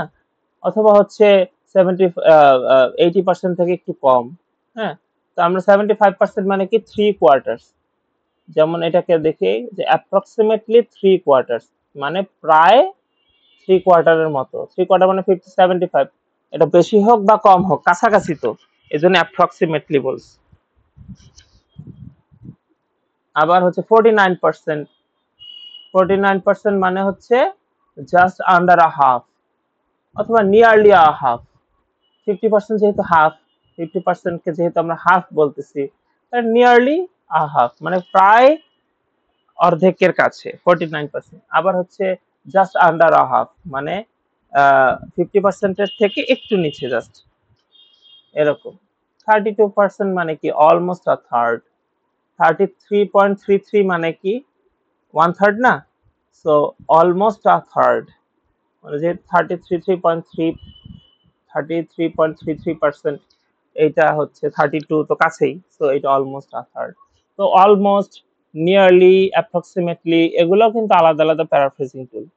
আপনার ধরেন অ্যাপ্রক্সিমেটলি লেখা আছে, আপনি নিয়ারলি লিখলেন, অথবা একবার অ্যাপ্রক্সিমেটলি ব্যবহার করছেন, তখন আর পরের বার অ্যাপ্রক্সিমেটলি ব্যবহার না করে আপনি নিয়ারলি লিখলেন। ঠিক আছে? অথবা এরপরে আরেকবার যদি এরকম কোনো কিছু লিখতে হয় তখন অলমোস্ট লিখলেন। এই প্যারাফ্রেজিং ওয়ার্ড মানে করার জন্য যে ইয়াগুলো, সেগুলো একটু মনে রাখতে হবে আপনাকে, যে কোনটার বিকল্পে কোন ওয়ার্ডটা ব্যবহার করা যায়। এটা আপনি এসে হোক বা গ্রাফ হোক, যে ওয়ার্ডই লাগুক সে সময় এটা ব্যবহার করতে পারবেন। এর পাশে যদি রেঞ্জ থাকে 75 to 85%-এর মধ্যে কোনো কিছু বোঝায়, তখন এই রেঞ্জটাকে আমরা কি বলি? 75 to 85%, এটাকে বলি আমরা আ ভেরি লার্জ মেজরিটি। যদি আপনার গ্রাফের মধ্যে এরকম থাকে পপুলেশন রিলেটেড, যে 75 থেকে 85% পপুলেশন হচ্ছে ইয়া জব করে, এরকম যদি কোনো একটা ইনফরমেশন থাকে গ্রাফে, তখন আপনি লিখতে পারেন 75 to 85 না লিখে আপনি বলতে পারেন যে আ ভেরি লার্জ মেজরিটি। এইগুলা ইউজ করতে পারেন এই টাইপের কথাগুলো। হ্যাঁ, তারপরে 65 to 75 হচ্ছে সিগনিফিকেন্ট প্রপোর্শন। 10 থেকে 15% কে মাইনরিটি বলি। 5% বা তার কম যদি হয় তাহলে আ ভেরি স্মল নাম্বার, এরকম বলতে পারি আমরা। আচ্ছা, আর গ্রাফ মানেই তো ডেটা জিনিস, ডেটা মেটা থাকবে। যে রকমই গ্রাফই হোক আর টেবিলই হোক, এগুলোর ভিতরে তো প্রচুর ডাটা থাকে। ডেটা, যেগুলো সবই ডেটা রিলেটেড জিনিস। তো ডেটা রিলেটেড যে জিনিসগুলো সেগুলো তো আমার মাঝে মাঝে লেখার মধ্যে ডেটা গুলাকে ইনকর্পোরেট করতে হয়।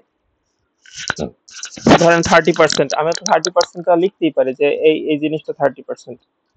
হ্যাঁ, তো আমরা যখন এই টাইপের কথা লিখি তখন আমাদের পার্সেন্টেজটাকে ইনকর্পোরেট করতে হয়, লিখতে হয় লেখার মধ্যে। সেইটার জন্য কিছু রুলস আছে।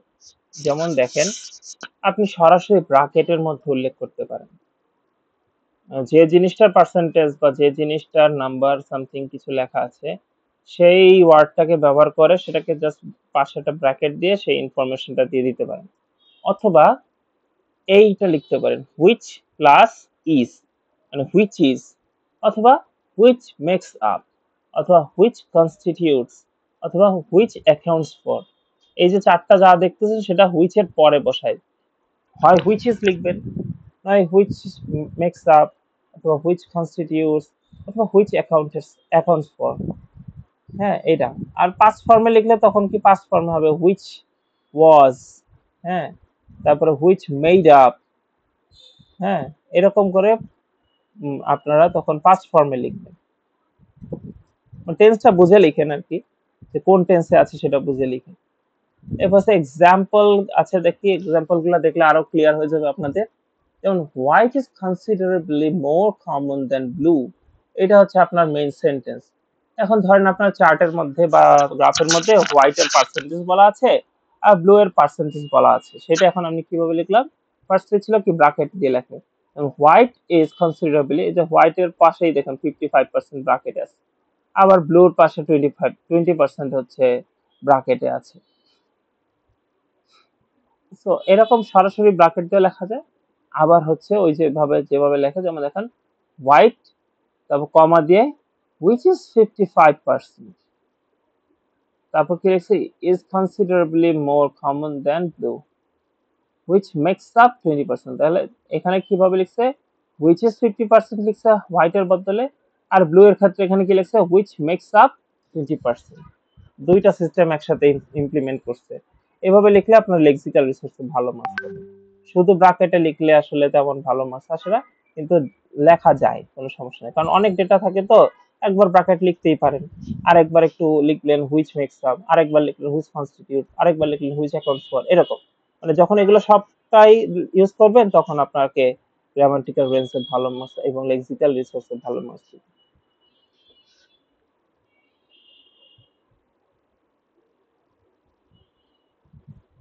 কম্প্যারিজনের ক্ষেত্রে কিভাবে লিখবেন? সবসময় শুধু দেন দেন দেন এরকম লেখা যাবে না। এবার শুধু দেন দেন না লিখে অ্যাজ কম্পেয়ার্ড টু, তবে অ্যাজ কম্পেয়ার্ড উইথ এইভাবে লিখতে পারেন। যেমন this year profits are much higher than last years, এভাবে লেখা যায়। আবার দেন এর বদলে কি লেখা যায়, as compared to, this this years profits are much higher as compared to last years, গত বছরের তুলনায়, এরকম বুঝাইছে। আবার কি লেখা যায়, অ্যাজ কম্পেয়ার্ড উইথ লেখা যায়, মানে দেন এর বদলে। যেমন কি mortality rates are lower for women as compared with men, এইভাবে দেন এর বদলে। সবসময় দেন লিখবেন না, একবার দেন লিখলেন, একবার অ্যাজ কম্পেয়ার্ড টু লিখলেন, আরেকবার অ্যাজ কম্পেয়ার্ড উইথ লিখলেন, এভাবে।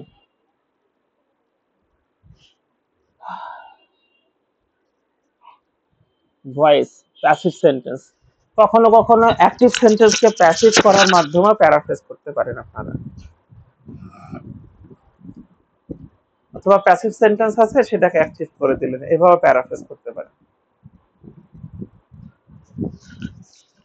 গত ক্লাসে টেন্সের জন্য যে চার্ট দিয়েছিলাম সেই চার্টের মধ্যে কিন্তু অ্যাক্টিভ ফর্ম এবং প্যাসিভ ফর্মের দুইটাই আছে, তো দেখে নিন। যদি বুঝতে না পারেন তাহলে আমাকে পরের ক্লাসে অবশ্যই বলবেন। ম্যাপের ভোকাবুলারি, ম্যাপ যখন আমরা ডিসক্রাইব করি তখন দিকের সম্পর্কে আমাদের ভালোভাবে বুঝতে হয়।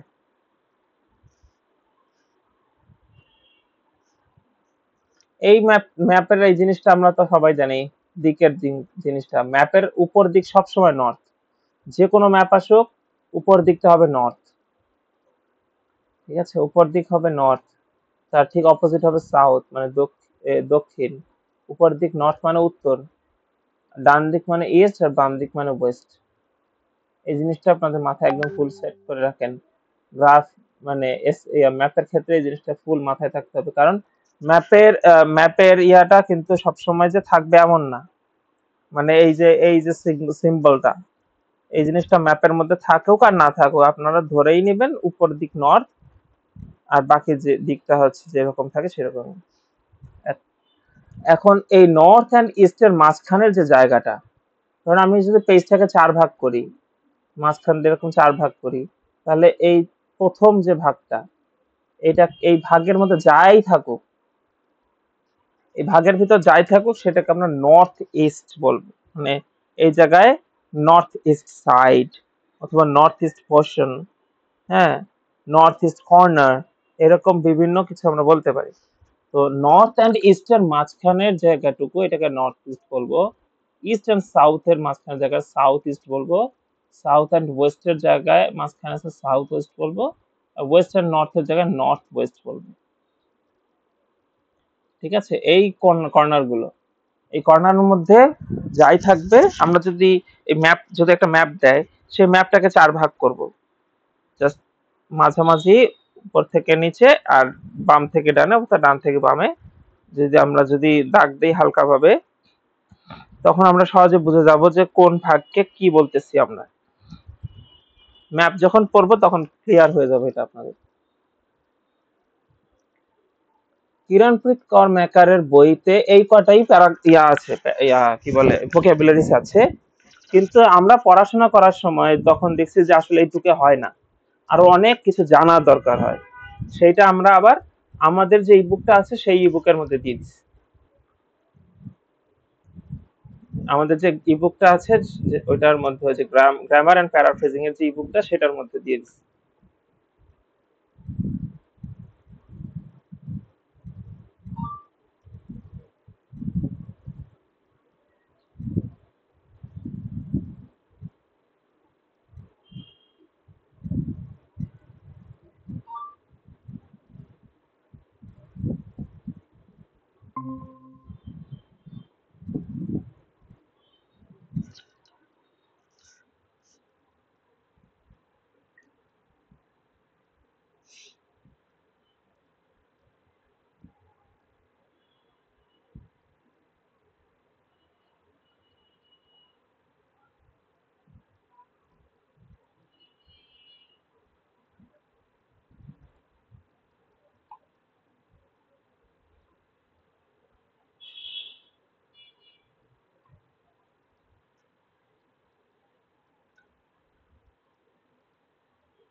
আসসালামু আলাইকুম। আমি আপনার ডিরেক্টলি কল দিতেন ভাই, আমি তো বুঝতে পারি নাই, আমি তো ক্লাস চলাকালীন অবস্থায় মেসেজ দেখি না তো,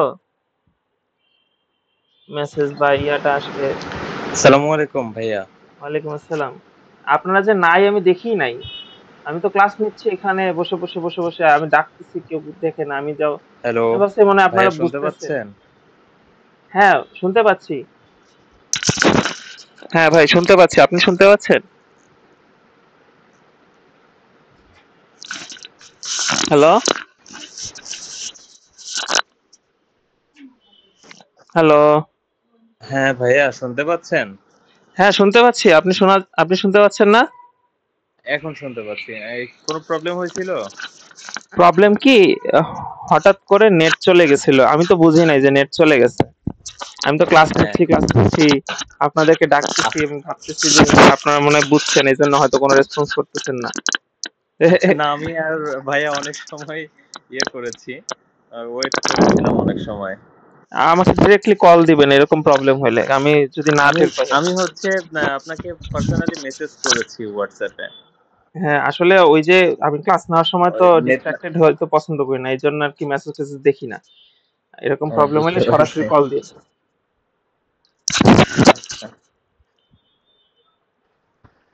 আচ্ছা, তো ইয়ে ভাইয়া তো এখনো দেখতেছি উনিও অনেক সময় ওয়েট করছে, ওয়েট করার পরে তারপরে চলে গেছে। তো ওনাকে কি ফোন দিয়েছিলেন? এখন দিচ্ছি আমি।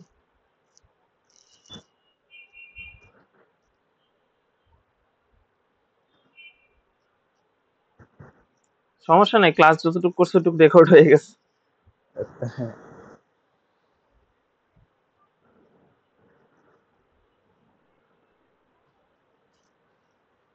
আবার কল দিই।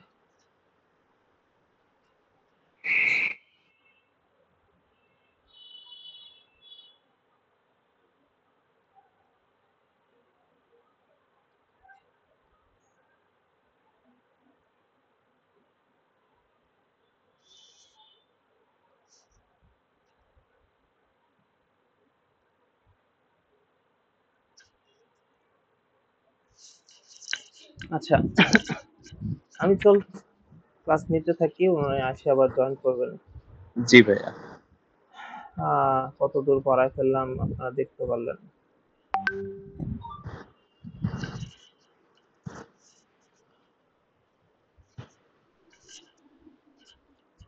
আমি মেনলি প্যারাফ্রেজিং নিয়ে আলোচনা করতেছিলাম। জি, প্যারাফ্রেজিং নিয়ে আলোচনা আপনি লাস্ট করতেছি। কতটুকু কোন পর্যন্ত দেখছিলেন?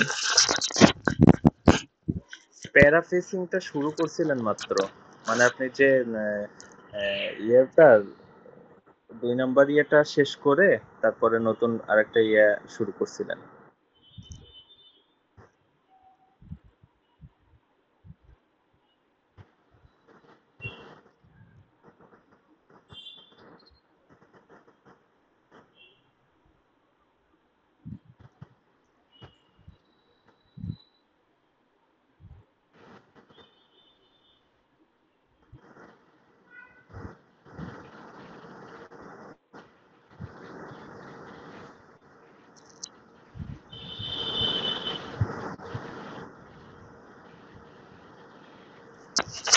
আচ্ছা ভাই, আপনি যেটা ক্লাস নিছেন এটা কি রেকর্ড, আপনার ওখানে কি রেকর্ড হয়েছে কিনা? হ্যাঁ হ্যাঁ, হয়েছে। তো এগুলা তাহলে কি দেখছেন? ওইটাই শেয়ার, ওইটা কি শেয়ার করে দিবেন? অবশ্যই শেয়ার করবো। তাহলে ওইটা শেয়ার করে দিলে, যেহেতু এখনো অন্য কেউ নাই, শুধু আমি আছি, তো তাহলে আপনাকে আবার পুনরায় কথাগুলো না বললেও হবে, আমরা ভিডিওটা দেখে নিতাম। আচ্ছা, তাহলে ঠিক আছে। এগুলা কি দেখছেন নাকি? এই যেগুলো, কোনগুলো আমি একটু দেখি।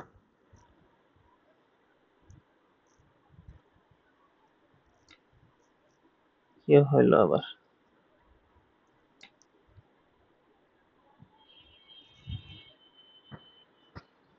আপনার পিসিটা আমি স্ক্রিনটা দেখতে পাচ্ছি না ভাইয়া। ও আচ্ছা আচ্ছা, আমি তো শেয়ার দিতে ভুলে গেছি।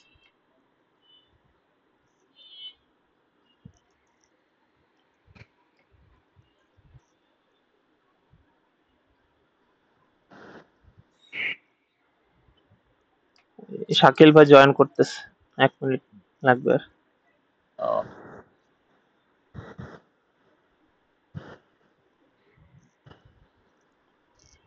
আমরা কিন্তু প্রতিদিন স্পিকিং প্র্যাকটিস করব, জি জি। প্রতি ক্লাসের পরে।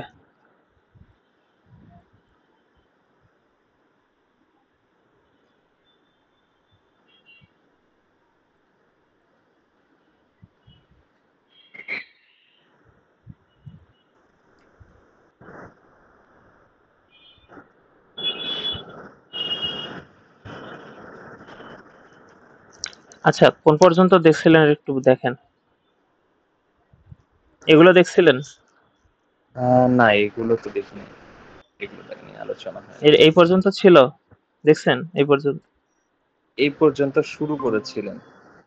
ও আচ্ছা, যাই হোক, এই পর্যন্ত এগুলো ছিল হচ্ছে আমরা কোন ফর্ম ব্যবহার করব।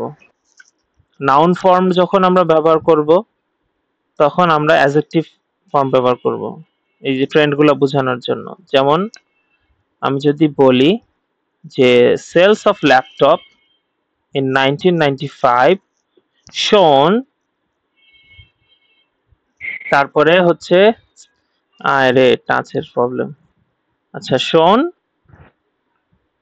এই যে substantial growth from February to March. এরকম। সাবস্টেনশিয়াল অ্যাডজেক্টিভ ফর্ম, গ্রোথ হচ্ছে নাউন ফর্ম। আর যদি এরকম হয়, এরকম বলি যে sales of laptop in 1995 grew substantially from February to March। যখন আমি grew মানে হচ্ছে verb form ব্যবহার করলাম, তখন আমার substantially বলতে হলো, adverb form বলতে হলো। কখনোই verb form এর সাথে adjective form যাবে না, আবার noun এর সাথে adverb form যাবে না। adverb verb এর পরে আসে, আর adjective noun এর আগে আসে। সো যে কোনো একটা ফর্মে লিখতে হবে আপনাদেরকে। নাউন ফর্ম যদি ব্যবহার করেন, সেটার জন্য আপনাকে অ্যাডজেক্টিভ ফর্ম ব্যবহার করতে হবে, আর যদি ভার্ব ফর্ম ব্যবহার করেন দেন অ্যাডভার্ব ফর্ম ব্যবহার করতে হবে। আর টেন্সের বিষয় তো আগে আলোচনা করেছি। ফ্র্যাকশনের বিষয়টা হচ্ছে যখন এরকম পার্সেন্টেজ থাকে, এটি 75, 50, 25 এরকম পার্সেন্টেজ থাকবে একদম সমান, মানে যেটাকে আমরা ফ্র্যাকশনে বলতে পারি, এরকম টাইপের যদি থাকে দেন আমরা এটাকে ফ্র্যাকশনে বলবো। যেমন 75% মানে কি 3/4, মানে 4 ভাগের 3 ভাগ। আর যদি এরকম থাকে পার্সেন্টেজ আকারে, এরকম পার্সেন্টেজ যেগুলোকে আমরা ফ্র্যাকশন আকারে বলতে পারবো না, সেগুলোকে কোয়ালিফায়ার ইউজ করব। যেমন 77% মানে কি, তো 75% থেকে একটু বেশি অথবা মানে কাছাকাছি, 80% এর কাছাকাছি, এরকম বলতে পারি। যেমন 80% মানে হচ্ছে 4/5, আমি যদি বলি অ্যাপ্রক্সিমেটলি 4/5, তাও এটা রাইট। আবার যদি বলি জাস্ট ওভার 3/4, তাও এটা রাইট। মানে 75% কে 3/4 বলতেছি না, জাস্ট ওভার 3/4, মানে 77%, 75% এর থেকে যে একটু বেশি, জাস্ট এইভাবে মানে কোয়ালিফায়ার ইউজ করে এই টাইপের ফ্র্যাকশন, এই টাইপের পার্সেন্টেজ গুলাকে আমরা প্রকাশ করব। আর এরকম টাইপের রেঞ্জ যদি থাকে 75 থেকে 85%, এগুলাকে আমরা কি বলি, এই টাইপের গুলাকে আমরা বলি আ ভেরি লার্জ মেজরিটি। হ্যাঁ, কোন এজ গ্রুপের কথা বললো, যে বললো যে এজ গ্রুপ হচ্ছে এত থেকে এত পর্যন্ত, যাদের এজ তাদের জনসংখ্যা প্রায় 75 থেকে 85%, এরকম টাইপের আছে। তখন আমরা এই জিনিসটাকে ব্যাখ্যা করার সময় very large majority of people are under এরকম এজের একটা এজ গ্রুপের কথা বলে দিলাম এরকম। সো এই টাইপের রেঞ্জ যদি থাকে তখন আমরা এই টাইপের কথাগুলো বলবো। যেমন 65-75% কি আমরা বলতে পারি আ সিগনিফিকেন্ট প্রপোর্শন, 10-15% হচ্ছে মাইনরিটি, 5% বা তার কম গুলাকে আমরা ভেরি স্মল নাম্বার বলতে পারি। আচ্ছা, এবার ডেটাকে কিভাবে আমরা, যেহেতু গ্রাফের যেগুলো ডেটা রিলেটেড গ্রাফ, যেমন বার চার্ট, লাইন গ্রাফ, এই টাইপের যেগুলো, অথবা টেবিল, এই টাইপের গুলো যেহেতু ইনফরমেশন আছে, মানে কিছু নাম্বার, নিউমেরিক বা প্রপোর্শন অথবা হচ্ছে পার্সেন্টেজ আছে, সেগুলাকে আমাদের প্রকাশ করার জন্য আমাদের কয়েকটা ওয়ে আছে। আমরা হয় সরাসরি ব্র্যাকেটে লিখে দেব, মানে কোনো কিছু পার্সেন্টেজ যদি বলে সেটাকে হয় সরাসরি ব্র্যাকেটে লিখে দেবো, অথবা এইভাবে লিখবো which is, which makes up, which constitutes, which accounts for, এইভাবে লিখবো। যেমন white is considerably more common than blue, এই সেন্টেন্সটার মধ্যে আমি হোয়াইটের পার্সেন্টেজ অথবা ব্লু এর পার্সেন্টেজটাকে কিভাবে ইনকর্পোরেট করবো দেখি।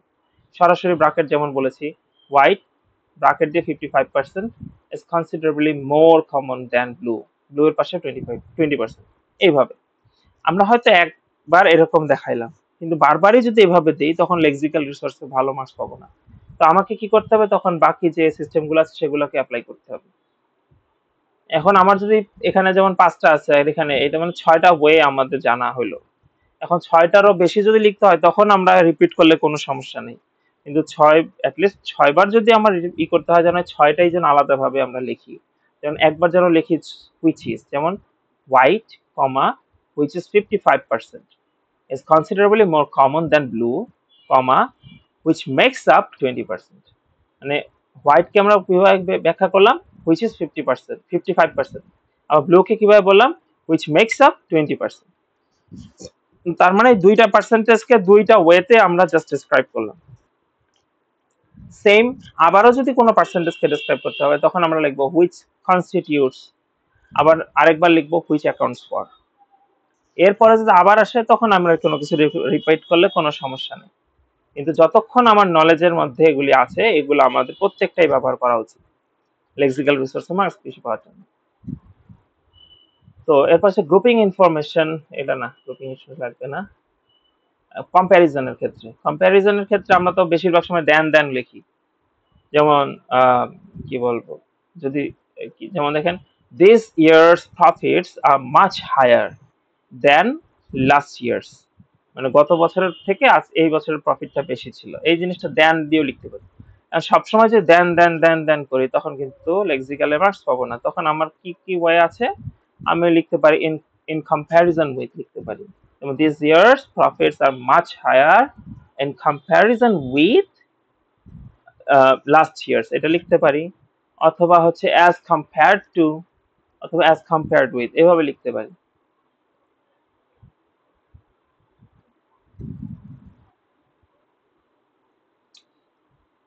আরে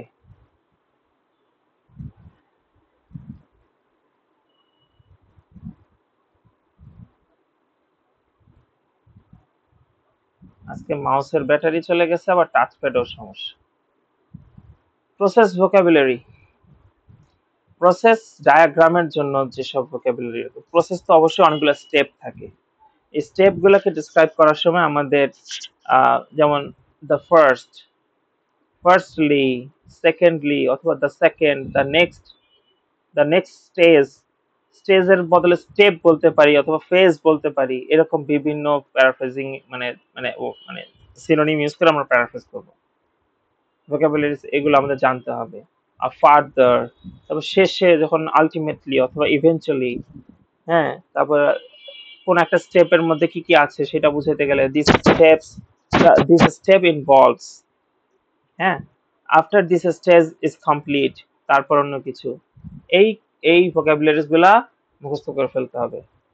আর প্যাসিভ সেন্টেন্স আমাদের আহ, গত ক্লাসে টেন্সের একটা বিশাল বড় চার্ট দিয়েছিলাম।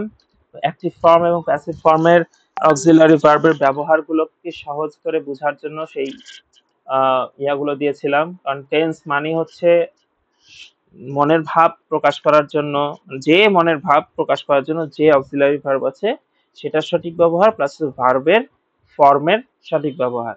তো এই দুইটা ভালো করে মুখস্থ করতে পারলে এবং ওইটা নিয়ে বেশি বেশি সেন্টেন্স মেক করতে পারলে আপনাদের ওই যে মনের ভাবটা যখনই চলে আসবে, এটা পাস্ট ফর্মে হোক, প্রেজেন্টে হোক, ফিউচারে হোক, সেটা আপনার সহজেই লিখে ফেলতে পারবেন। আর ম্যাপ ভোকাবুলারির ক্ষেত্রে আমাদের ম্যাপের দিকের যে ভোকাবুলারি গুলো, এটা খুব কাজে আসে। আরো অনেক ভোকাবুলারিজ আছে, সেটা একটু পরে দেখাচ্ছি। তো ম্যাপ ভোকাবুলারির ক্ষেত্রে আমাদের এই সিম্বলটা ম্যাপের মধ্যে বা কোশ্চেনের মধ্যে থাকুক আর না থাকুক, আমরা বুঝে রাখবো যে আমাদের যে ম্যাপে আসুক সেটার উপর দিক মানে পেজের উপর দিক মানে নর্থ, আর ডানে ইস্ট, বামে ওয়েস্ট, আর নিচে সাউথ।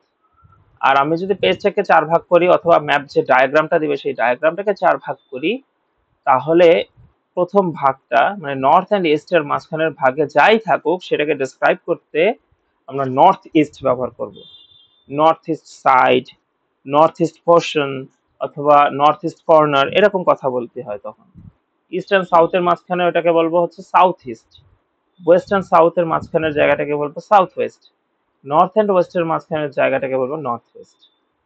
এই পর্যন্ত যেসব ভোকাবুলারি গুলো আমরা আলোচনা করেছি এগুলা মেইনলি আমাদের ম্যাকারের বইয়ের ভিতরে আছে, কিন্তু এইটা আপনাদের প্রয়োজনীয় যে ভোকাবুলারিজ গুলো আছে, যতটুকু আপনার প্যারাফ্রেজিং এর জন্য দরকার, অ্যাটলিস্ট গ্রামারের মানে গ্রাফের জন্য, এই ম্যাকারের বইটা 50% দেওয়া, বাকি 50% হচ্ছে আমাদের গ্রামার এন্ড প্যারাফ্রেজিং ই বুকের মধ্যে আছে, সেইটাতে চলে যাই। এই জিনিসগুলো আমাদের ওই ইবুকের মধ্যে আছে। গ্রাফের ক্ষেত্রে আমরা আমরা এখানে অনেকগুলো জিনিস রেখেছি, আমি দেখাচ্ছি একটা একটা করে। ফার্স্টে গ্রাফের ফরম্যাট তো আমি বলেছি। গ্রাফের ক্ষেত্রে ইন্ট্রোডাকশনে আমাদের মেইনলি কি করতে হয়, ইন্ট্রোডাকশনে আমাদের যে কোশ্চেনটা দেওয়া থাকে গ্রাফের, সেই কোশ্চেনটাকে প্যারাফ্রেজ করে লেখা লাগে। গ্রাফের যে কোশ্চেনটা থাকে সেটাকে প্যারাফ্রেজ করে লেখা লাগে। তো যেহেতু প্যারাফ্রেজ করব, তখন কি করব, তখন ওখানে যে ওয়ার্ড গুলো আছে দেখবো সেগুলোর সিনোনিম ব্যবহার করা যায় কিনা।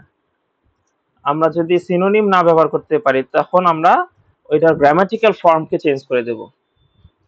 যদি সেটাও না হয় তাহলে বাধ্য হয়ে আমরা যেটা আছে সেটা লিখতে পারি। যেমন আমরা অ্যাক্টিভ ফর্মে থাকলে প্যাসিভ ফর্মে লিখতে পারি, প্যাসিভ ফর্মে থাকলে অ্যাক্টিভ ফর্মে লিখতে পারি। আবার ওই যে দেখাই বলছিলাম যে ফ্রম এন্ড টু যদি থাকে, ফ্রম এন্ড টু যদি থাকে তখন আমরা কি বলেছি, বিটুইন এন্ড ইউজ করতে। যদি ইন দেওয়া থাকে তাহলে ডিউরিং ইউজ করতে। খুব সহজ সিস্টেম। আবার একটা সিস্টেম আছে, কি বলে, আহ, ওই যে অ্যাডজেক্টিভ নাউন ফর্ম যদি দেওয়া থাকে তাহলে আমি অ্যাডজেক্টিভ নাউনের বদলে adverb verb and verb form চলে যাব। যেমন গ্রিউ র্যাপিডলি, এটা হচ্ছে ভার্ব অ্যাডভার্ব ফর্ম। আর যদি র্যাপিড গ্রোথ এরকম যদি বলি তখন আবার আছে অ্যাডজেক্টিভ নাউন ফর্ম হয়ে যায়। এরকম ফর্ম চেঞ্জ করে, পার্টস অফ স্পিচের ফর্ম চেঞ্জ করেও আমরা প্যারাফ্রেজ করতে পারি, বিভিন্নভাবে প্যারাফ্রেজ করতে পারি, সিনোনিম ইউজ করেও করতে পারি। আচ্ছা, ওভারভিউর মধ্যে আমরা কি লিখি, ওভারভিউর মধ্যে আমরা কি ফিচার্স গুলো লিখি, এগুলো নিয়ে আমরা পরে গ্রাফ যখন করব তখন দেখব। আপাতত যাই হচ্ছে প্যারাফ্রেজিং। যেমন এই যে দেখেন, এই ইন্ট্রোডাকশনের মধ্যে যদি আপনার যদি পার্সেন্টেজ ওয়ার্ডটা দেখেন, আপনি জাস্ট যখন ইন্ট্রোডাকশন লিখবেন কোশ্চেনের মধ্যে প্যারার পার্সেন্টেজ আছে, আপনি প্যারাফ্রেজ করার সময় লিখে দিবেন প্রপোর্শন। সহজ, সহজে আমরা একদম অ্যাকুরেট যে সিনোনিমটা, অ্যাকুরেট যে ব্যবহারটা সেটা কিন্তু এখানে লিখে দিচ্ছে আপনাদের সহজ করার জন্য। সো এটা পুরোপুরি মুখস্থ করুন। পার্সেন্টেজের বদলে পার্সেন্টেজ থাকলে প্রপোর্শন, প্রপোর্শন থাকলে পার্সেন্টেজ, নাম্বার থাকলে অ্যামাউন্ট, অ্যামাউন্ট থাকলে নাম্বার, চেঞ্জ থাকলে ভ্যারিয়েশন। যদি কোনো কিছু চেঞ্জ বলে বলবেন ভ্যারিয়েশন, ইনক্রিজ থাকলে গ্রোথ, ডিক্রিজ থাকলে ডিক্লাইন, বা এই টাইপের জিনিসগুলো কিন্তু আরো আছে ইয়াতে, ওই ম্যাকারের বইতে। পিপল, পিপল ওয়ার্ডটা যদি থাকে আপনি সিটিজেন, রেসিডেন্টস অথবা ইন্ডিভিজুয়ালস এই কথাগুলো লিখতে পারেন। এখন ডিপেন্ড করে, এখন পিপল অফ কোন একটা কান্ট্রি যদি হয় তখন সিটিজেন ওয়ার্ড ইউজ করতে পারবেন। পিপল অফ একটা ঢাকা অথবা কোনো সিটি তখন কিন্তু সিটিজেন ওয়ার্ডটা ইউজ করতে পারবেন না, তখন আপনাকে রেসিডেন্টস ব্যবহার করতে হবে। আর পিপল যদি ইন জেনারেল ব্যবহার করে তখন আপনি ইন্ডিভিজুয়ালস বলতে পারেন। ঠিক আছে, জেনারেলি এ পিপল ওয়ার্ডটা ব্যবহার করছে, তখন আপনি লিখবেন ইন্ডিভিজুয়ালস। কোন শহর, উপজেলা, জেলা এরকম মানে দেশ না হয় অন্য কিছু হয় দেন রেসিডেন্টস। আর দেশের নাগরিক হিসাবে পিপলকে যদি বোঝায় তখন সিটিজেন্স। আদারওয়াইজ আপনি ব্যবহার করবেন ইন্ডিভিজুয়ালস। কান্ট্রিজ বললে রিজিয়নস, ফ্যামিলিজ বললে হাউস হোল্ডস, হোমস, রেসিডেন্টস এটা বলতে পারেন। টুরিস্ট থাকলে ভিজিটর্স অথবা গেস্টস, ওয়ার্কার্স থাকলে employees, those in employment, people who work, working people, those employed, এরকম বিভিন্ন ভাবে আপনারা প্যারাফ্রেজ করতে পারেন। রুরাল এরিয়াস থাকলে কান্ট্রি সাইড অথবা ভিলেজেস। তারপর হচ্ছে ইয়াং থাকলে ইউথ, অ্যাডোলেসেন্টস, ইয়াঙ্গার জেনারেশন। অ্যাডাল্টস থাকলে ম্যাচিউর ইন্ডিভিজুয়ালস অথবা ম্যাচিউর পিপল, অথবা গ্রোন ইন্ডিভিজুয়ালস অথবা গ্রোন পিপল। ঠিক আছে, এল্ডারলি ইন্ডিভিজুয়ালস থাকলে older পিপল, সিনিয়র সিটিজেন্স এরকম লিখতে পারেন। চিলড্রেন থাকলে মাইনরস, জুভেনাইলস, দুইটার যে কোনো। ম্যাপ অথবা প্রসেস ডায়াগ্রামে এই জিনিসটা পরে দেখাবো, যে আগামী ক্লাসে যখন নেক্সট ক্লাসে যখন আমি গ্রাফ পড়াবো তখন এই জিনিসটা দেখাই দেবো, এখন দেখাইলে বোধহয় বুঝবেন না, থাক দরকার নেই, খালি প্যারাফ্রেজিং এর অংশটুকু দেখেন। দ্য প্রসেস অফ, প্রসেস ডায়াগ্রামের ক্ষেত্রে আমরা যখন ইন্ট্রোডাকশন লিখি তখন আমরা কি লিখি, দ্য প্রসেস অফ সামথিং, এরকম কোশ্চেনে থাকতে পারে, তখন আমরা বলবো the method of, the steps involved in এই প্রসেসটা, এরকম যদি আমরা বলি তখন আমাদের অবশ্যই লিখতে হবে প্রসেসটার সাথে আইএনজি। এটা অ্যাড করতে হবে, এই জিনিসটা মনে রাখবেন। যেমন the process of manufacturing coffee, manufacturing ING আসছে, ম্যানুফ্যাকচারিং কফি। ওটা যখন কোশ্চেন আছে ধরেন the process of manufacturing coffee, আমি বললাম the method of manufacturing coffee, অথবা production producing sorry the method of producing coffee, এরকম বলতে পারেন। আবার the steps involved in manufacturing coffee, এইভাবে লিখতে পারেন। আবার ম্যাপ ডায়াগ্রামের মধ্যে আপনি এই ওয়ার্ডগুলো দেখবেন, রিফারবিশ, রিবিল্ড, রিকনস্ট্রাকশন অথবা রিকনস্ট্রাক্টেড। এই কথাগুলো কখন আসে? যখন ধরেন একটা ভঙ্গুর অথবা কি বলবো, ধরেন দোতলা একটা স্কুল বিল্ডিং এ দেখতেছেন প্রিভিয়াস কোনো ম্যাপে, বর্তমান ম্যাপে ওইটা 4 তলা করে ফেলছে ধরেন, তখন আমরা এই ওয়ার্ডগুলো ব্যবহার করতে পারি, রিকনস্ট্রাক্টেড। অথবা হচ্ছে ভঙ্গুর ছিল সেটাকে ঠিক করা হয়েছে, মেরামত করা হয়েছে, ঠিক আছে। আর রিঅ্যালাইনমেন্ট, রিঅ্যারেঞ্জ অন রিশাফেল, এই টাইপের কথাগুলো কখন বলবো?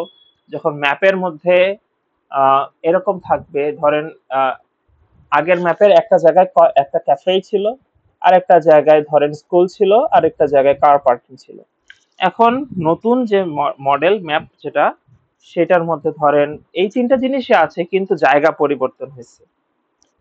অথবা কোনো একটা জিনিস, যেমন কার পার্কিং ধরেন ছিল হচ্ছে ধরেন সাউথ পার্টে, ওইটা নিয়ে নর্থে নিয়ে গেল, হতেই পারে। তখন এই জিনিসটাকে রিঅ্যালাইনমেন্ট, রিশাফেল অথবা রিঅ্যারেঞ্জ এই কথাটা বলতে পারে। আচ্ছা, তারপর কনভার্ট, চেঞ্জ, অল্টারেশন, ট্রান্সফরমেশন, এই টাইপের কথাগুলো হচ্ছে চেঞ্জ বুঝাইতে। কোনো কিছু ধরেন কার পার্কিং এরিয়া ছিল, সেটাকে চেঞ্জ করে পার্ক বানাইছে, অথবা স্কুল বিল্ডিং ছিল সেটাকে হোটেল বানাইছে, এই টাইপের জিনিসগুলো হচ্ছে এখানে এই ওয়ার্ডগুলো ব্যবহার করবেন। তারপরে কোনো ডিভাইসের যদি থাকে, ডিভাইস টাইপের থাকলে ওইটাকে আপনি অ্যাপারেটাস অথবা মেশিন এগুলা বলতে পারেন। সাইজের উপর ডিপেন্ড করে, বড় ডিভাইস হলে হচ্ছে মেশিন, ছোট হলে অ্যাপারেটাস।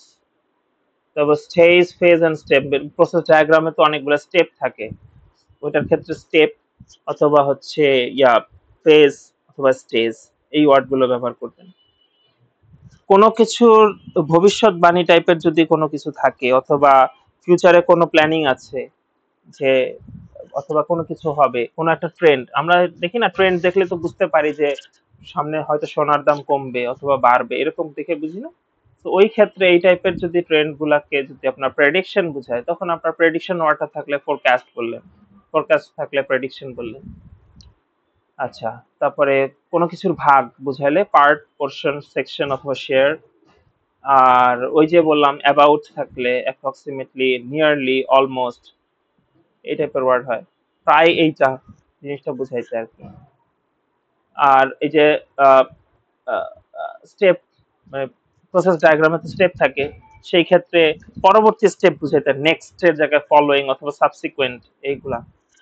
ঠিক ইমিডিয়েটলি পরের যে স্টেজ বা ইমিডিয়েটলি পরে কোনো ঘটনা, এই রিলেটেড বুঝাইতে নেক্সট অথবা ফলোইং অথবা সাবসিকুয়েন্ট। আর গ্রাফের ক্ষেত্রে যখন